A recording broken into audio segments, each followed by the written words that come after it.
Welcome back to Benchmark. I'm Anushan Selvaraja. In the aftermath of the attacks in April, our economy took a big hit. Just to find out exactly how much it was impacted, joining us today from Frontier Research is product lead Thilina.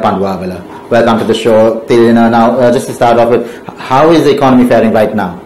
So basically the economy right now is still recovering from the shocks of the Easter Sunday attacks. But we need to understand the economy not just from the outcome of those attacks, but also from the outcome of 2018, where we had multiple political shocks, especially the drama towards the end of the year, but also the global pressures that were exerted on the economy in 2018. So in the first quarter, from the growth numbers, what we see is that there was a slight pickup. That pickup was curtailed by these Sunday attacks. So by how much was the drop? I can't right now give a number on it because the numbers will still roll in, but it will be much less of a recovery than was expected for 2019. So everyone has to really reduce their expectations for the year.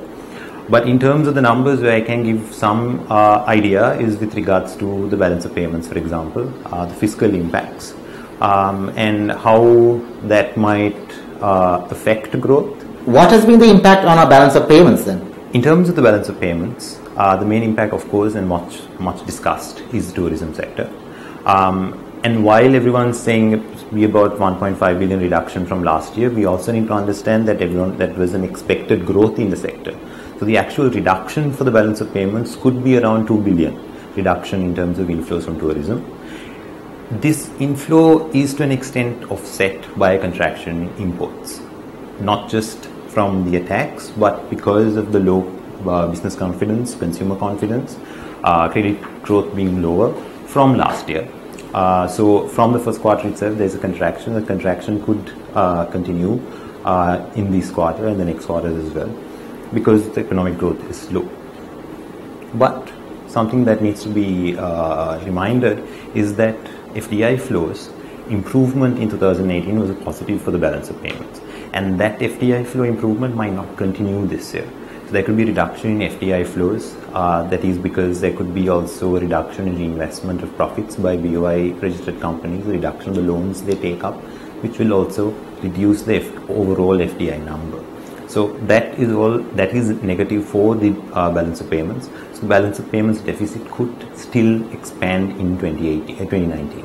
How is our currency faring, Thilina? The currency has appreciated so far in the year, given that there was a large shock at the end of last year. It was at 182, so it's actually appreciated overall.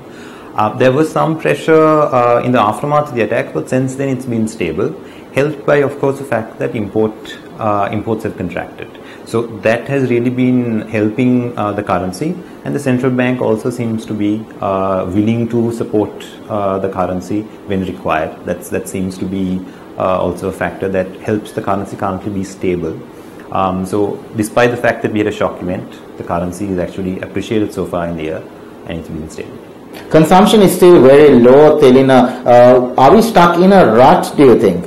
Rut in the sense, I think it's also, that of course is influenced also by the news cycle and what's going on and what's political discourse, because the focus is not completely shifting away from those events, so that memory is still fresh in the consumer's mind, the business mind.